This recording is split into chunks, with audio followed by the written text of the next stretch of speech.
Chlorine की उपस्थिति में संपन्न होने वाली प्रकाश सुगराई अभिक्रियाएं। क्लोरीन भी एक प्रकाश सुगराई होता है। तो प्रकाश सुगराई क्या काम करते हैं? जैसे मान लो कि ये क्लोरीन है, वो प्रकाश सुगराई है, तो क्लोरीन है वो ओजोन को किस में बदल देता है? O2 में बदल देता है। यानी काम ये अच्छा नहीं करता है कि ओजोन परत को क्या करने का काम करता है? क्लोरीन नष्ट करने का काम करता है। कैसे बदलता है ये?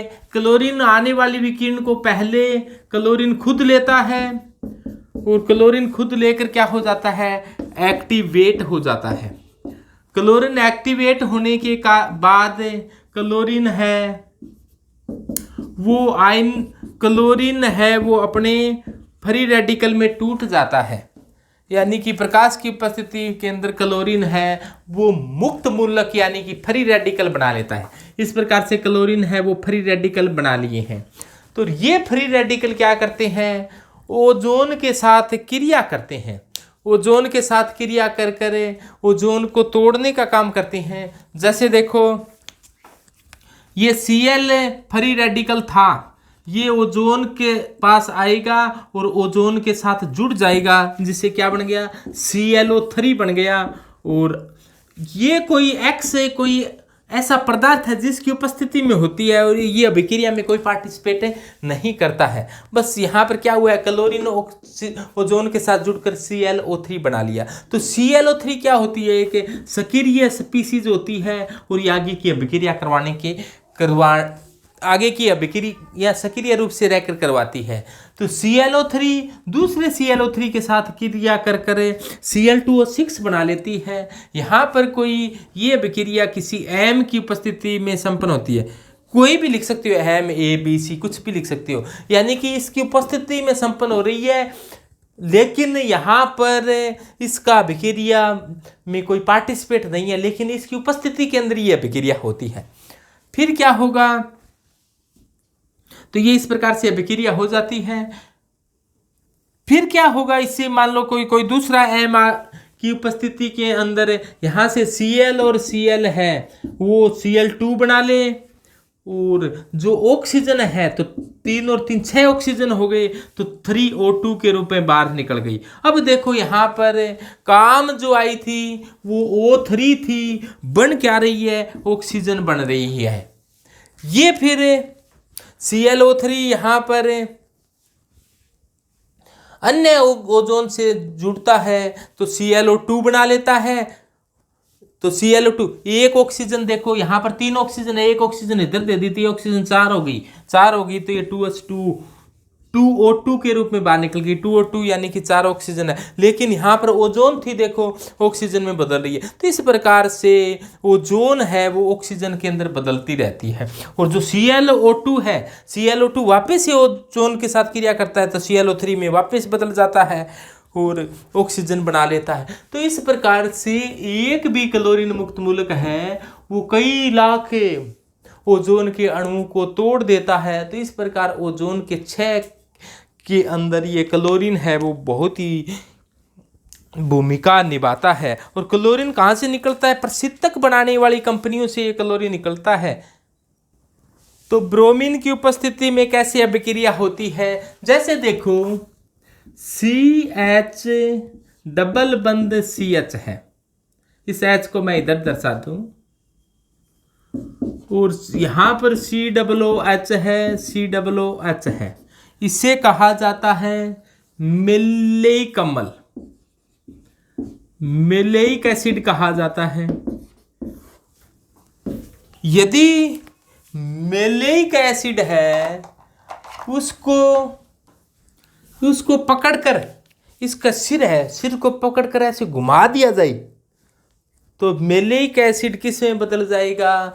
इसके सिर को पकड़कर ऐसे टिडिंग, देखो इसके सिर को पकड़कर ऐसे घुमा दिया है, यानी कि COOH तो इधर ही है और H इधर है।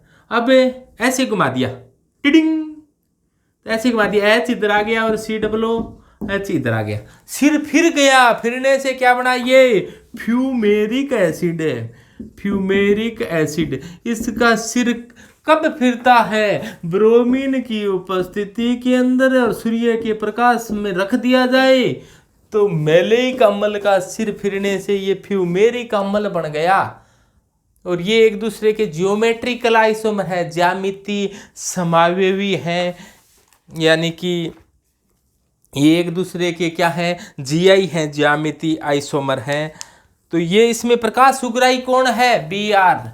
बीआर क्या करता है? प्रकाश सुगराई है। बीआर पहले HNU को लेगा और HNU को लेकर Br2 सक्रिय हो जाएगा, एक्टिव हो जाएगा, और ये एक्टिव हुआ ब्रोमीन है। ये फ्यूमेरिक अम्ल को अपनी ऊर्जा प्रदान कर देगा। तो ये अपनी ऊर्जा किसको प्रदान कर देगा? फ्यूमेरिक अम्ल को प्रदान कर देगा। ये देखो, ये इसने प्रदान कर दी है यहाँ पर, और ये हो चुका है सक्रिय। ये क्या हो गया? एक्टिवेट हो गया है। एक्टिवेट होने के बाद में एक्टिवेट हुआ है, फिर इसका सिर है वो घूम चुका है, यानी कि इधर वाला समूह है इधर आ चुका है और ये बन चुका है। इसे ही क्या कहा जाता है? फ्यूमेरिक एसिड कहा जाता है। तो ये इस प्रकार से प्रकाश सुगराई अभिक्रिया हुई है। यानी कि इतना ही ध्यान रखना है कि ये ब्रोमीन है, यहाँ पर प्रकाश सुगराई है, यानी कि फोटो सेंसिटाइजर कौन है? यहाँ पर ब्रोमीन है। तो इसके पश्चात बात करते हैं कुछ अभिक्रिया कैडमियम की उपस्थिति में भी संपन्न होती है प्रकाश सुगराई अभिक्रिया। ये कुछ ऐसी प्रकाश सुगराई अभिक्रिया होती है जो कैडमियम की उपस्थिति में संपन्न होती है। तो ये कैडमियम की उपस्थिति में संपन्न होने वाली कौन सी प्रकाश सुगराई अभिक्रियाएं हैं? देखो, ब्रोमीन के बाद में आता है कैडमियम। तो कैडमियम की उपस्थिति में संपन्न होने वाली कैडमियम CD। तो CD क्या करता है? CD भी फोटोसेंसिटाइजर होता है। CD भी क्या होता है? फोटोसेंसिटाइजर होता है, यानी कि प्रकाश सुगराई होता है।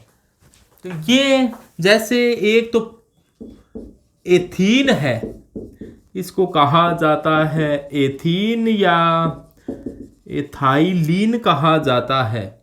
इसके एन अणु जब आपस में मिलते हैं तो क्या होता है? CH2CH2। इसके एन अणु इस प्रकार से आपस में मिल जाते हैं तो इस एथाइलिन को फिर कहा जाता है पॉलीइथाइलिन कहा जाता है। यानी कि हो गई है एथाइलिन पॉलीइथाइलिन में बदल चुका है। तो ये कैडमियम द्वारा प्रकाश सुगराई अभिक्रिया हो चुकी है। तो यानी कि ये अभिक्रिया होती है, ये कैडमियम की उपस्थिति में संपन्न होती है। यहाँ यानी कि यहाँ पर जो प्रकाश सुगराई है वो कौन है? कैडमियम है। HNU की उपस्थिति के अंदर होती है, यानी कि यहाँ पर फोटोसेंसिटाइजर है वो कैडमियम है। कैडमियम ऊर्जा लेता है, ऊर्जा लेकर सक्रिय हो जाता है, इसके बाद में एथाइलिन को दे देता है। एथाइलिन है वो पॉलीएथाइलिन यानी कि पॉलीथीन में बदल जाता है। तो ये कैडमियम की उपस्थिति में संपन्न होने वाली प्रकाश सुगराई अभिक्रिया थी। इसके अलावा यदि एथेन का सूत्र क्या होता है? CH3 एथेन को भी कैडमियम की उपस्थिति के अंदर प्रकाश के अंदर रख दिया जाए तो क्या होगा? ये एथेन है, ये भी क्या करता है? एथीन में बदल जाता है और हाइड्रोजन है वो बाहर निकल जाती है। तो यहाँ पर भी कैडमियम है वो फोटोसेंसिटाइजर है, प्रकाश सुगराई है। ये प्रकाश की उपस्थिति में यानी कि HNU की उपस्थिति के अंदर एथाइलिन का निर्माण कर लेता है। तो यहाँ पर भी प्रकाश सुगराई है। इसके अलावा कैडमियम है वो प्रोपेन, जो प्रोपेन होती है, प्रोपेन कौन सी होती है? इसको प्रोपेन कहा जाता है। CH3 CH2 CH3। इसको भी प्रकाश की उपस्थिति में रख दिया जाए, कैडमियम सेंसिटाइजर हो तो इसमें से इसमें से क्या होता है, इसमें से मीथेन गैस बाहर निकल जाती है। क्या बाहर निकलती है? मीथेन।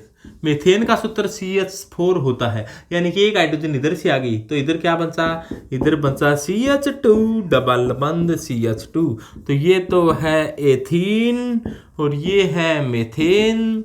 मीथेन गैस को मार्स गैस भी कहा जाता है। मार्स यानी कि दलदली गैस कहा जाता है। इस गैस को कौन सी गैस कहा जाता है? दलदली गैस कहा जाता है, क्योंकि ये दलदल के अंदर प्रचुर मात्रा के अंदर पाई जाने वाली गैस है, तो ये दलदली गैस कहा जाता है इसे। कोई ऐसी अभिक्रिया जो प्रकृति में होने वाली प्रकाश सूखराई अभिक्रिया हो, प्रकृति के अंदर अपने आप ही हो रही है, यानी कि प्रकृति इसको कंट्रोल कर रही है, तो ये तो बहुत ही अच्छी अभिक्रिया जिसके कारण अपने सभी जिंदा हैं। ऐसी कोई अभिक्रिया जिसके कारण अपने सभी जिंदा हैं और वो एक दिन भी होना बंद हो जाए तो भी अपने जीवित नहीं रह सकते, वो है फोटोसिंथेसिस। फोटोसिंथेसिस यानी कि प्रकाश संश्लेषण क्या होता है? आप सभी जानते हो, प्रकाश की उपस्थिति के अंदर, प्रकाश की उपस्थिति में क्या होता है? प्रकाश की उपस्थिति के अंदर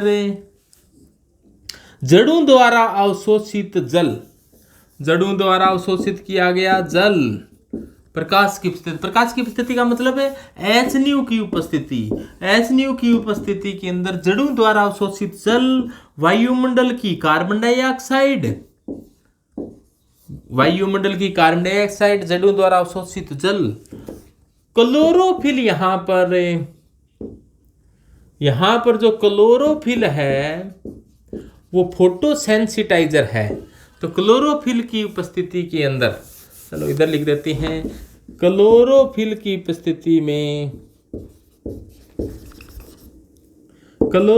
उपस्थिति के अंदर ये क्या करते हैं?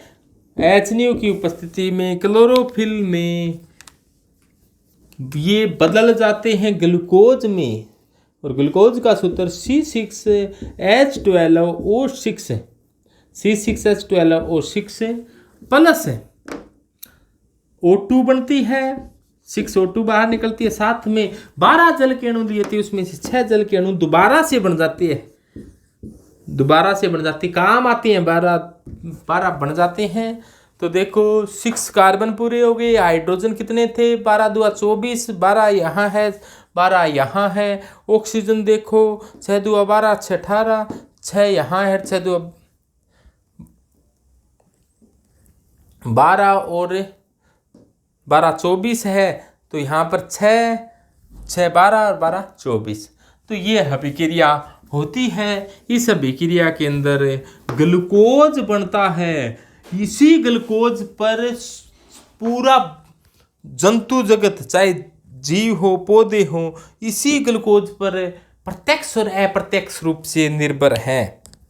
इसके अलावा जो ऑक्सीजन बाहर निकलती है, ये ऑक्सीजन अपने श्वसन में काम आती है, अपने सांस लेने में ऑक्सीजन काम में लेते हैं। पौधे भी सांस लेने में ऑक्सीजन काम में लेते हैं, अपने भी सांस लेने में ऑक्सीजन काम में लेते हैं। ध्यान दें, पौधे भी श्वसन में ऑक्सीजन ही काम में लेते हैं, अपने भी श्वसन में ऑक्सीजन ही काम में लेते हैं। ये प्रकाश संश्लेषण तो एक अलग से गुण है, श्वसन सभी करते हैं। कोई जिंदा है उसमें श्वसन जरूर पाया जाता है, चाहे पौधे हो जंतु हो, वो अपने सभी पौधे और जंतु ऑक्सीजन काम में लेते हैं। लेकिन ये प्रकाश संश्लेषण दिन में होता है, रात को पौधे ऑक्सीजन लेते हैं, इसलिए रात को पौधों के नीचे नहीं सोना चाहिए, नहीं तो पौधा ऑक्सीजन ले लेगा, अपने ऑक्सीजन के अभाव में चोला छोड़ सकते हैं, राम जी को प्यारे हो सकते हैं।